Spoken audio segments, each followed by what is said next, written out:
మా అమ్మకి నాకు అసలు పడదు. సేవలోకి వచ్చా, ఒకసారి దేనికాడో చిన్న వాదన అయ్యి అట్లా అది కరెక్ట్ కాదమ్మా అని చెప్పి నేను గద్దిస్తే, ఏంద్రా నీకేం తెగ భయపడాల్సి వచ్చింది మేము అందే. ఏందిరా మరి మా అమ్మకి ఎవరంటారు నన్ను? జన్మనిచ్చింది ఆమెగమ్మా. ఆమె కన్న సంతానంలో ఆఖరి వాడిని, 8వ వాడిని సంఖ్యలో. నన్ను లెక్క చేయాలా నన్ను?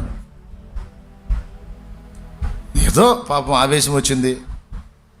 మనిషి హృదయం మంచిదే కానీ కోపం వచ్చిందంటే నరకం చూపించేది ఎవరికైనా. ప్రేమ వచ్చిందంటే వద్దనే కొద్ది పెట్టింది.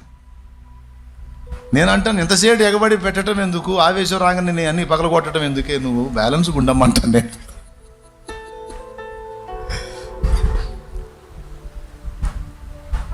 ఒక్క మాటే, ఏందిరా నీకు భయపడాలా మేము అంది. శాంతినగర్లో పాకా తీసేసి రేకుల షెడ్ మందిరం కడుతున్నాం. ఇప్పుడు అశోక్ ఉన్న ఇంట్లో పాకా వేసాం. అందులో వాదన అయ్యి ఎక్కువ తక్కువ నేనేం మాట్లాడు, ఒక దైవజనుడిగా నేను వ్యవహరిస్తున్నా. ఆమె తొందరపడి తూలింది. నేనన్నా నాకు కాదమ్మా ఆయనకు భయపడన్నా అని వెళ్ళిపోయా. ఆ మరుసటి రోజు నుంచి స్టార్ట్ అయింది కంటి సమస్య. ఒక్కొక్క డాక్టర్ దగ్గర పోతే ఒక రకంగా చెబుతున్నాడు. ఒకడైతే కాస్త కన్ను పోయిద్దని చెప్పాడు, నీరు కాసు వస్తుందని చెప్పాడు, లోపల ఏదో సెప్టిక్ అయింది అన్నాడు, కన్ను తీసేయాలన్నాడు. తిరుగుతుంది నెల రోజులు తిరిగింది. నెల రోజులు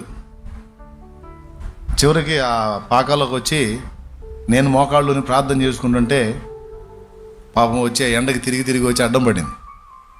ఆసుపత్రులన్నీ ఆమె గుంటూరు పోతుంది, ఆ ఊరు విజయవాడ పోతుంది, అసలు ఎక్కడ దొరికితే అడగపోతుంది.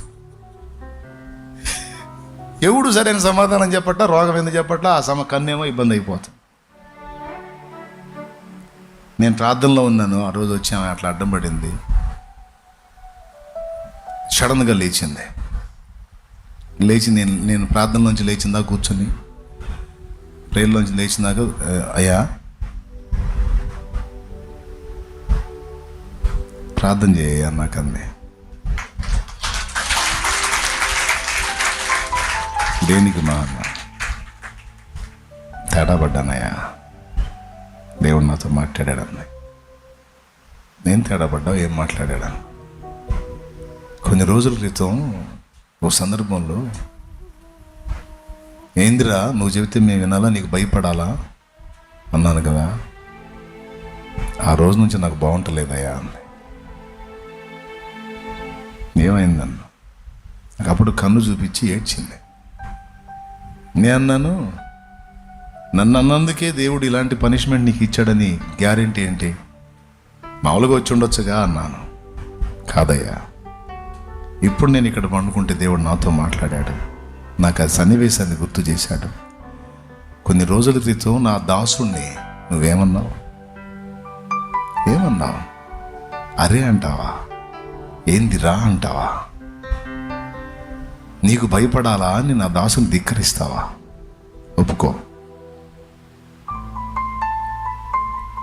ఇదే నిజమైతే, నన్ను బట్టే దేవుడు నీకు ఈ శ్రమను అనుమతిస్తే, నేను నా తల్లిగా హృదయపూర్వకంగా క్షమిస్తున్నాను, యేసు నామములో స్వస్థత కలుగునుగాక అని చేయించాను. అంతే. దేవుని కృపను బట్టి అప్పటికిప్పటికి ఆ సమస్య లేదు. ఇక నీరు కాసులు లేవు, మందులు లేవు, ఆపరేషన్లు లేవు, సర్జరీలు లేవు, ఏం మాట్లాడే పని లేదు. ఏమర్థమైంది ఇప్పుడు నేను చెప్పింది? ఫ్యామిలీ మెంబర్స్ అయినా బయట వాళ్ళైనా ఒప్పుకోడు. తాటు ఊడిద్ది. వాళ్ళకి అర్థమయ్యేటట్టు చేస్తాడు, నీకు ఆయన తోడున్నాడని. ఇప్పుడు కన్న తల్లికి కూడా ఛాన్స్ ఇలా, నా సేవకుని అంటావా అంటే నేను అనాలి, శిక్షిస్తే నేను శిక్షించాలి. నీకెంత ధైర్యం నా దాసుని ధిక్కరించడానికి రా అంటావా? నేను వదిలేశాను, అమ్మ కదా వదిలేశాను, కానీ ఆయన కేసు రాశాడు.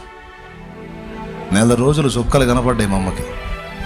అమ్మ మళ్ళీ జన్మనిచ్చిన దాన్ని కూడా ఒక మాట జారని ఇలా ఒప్పుకోలా.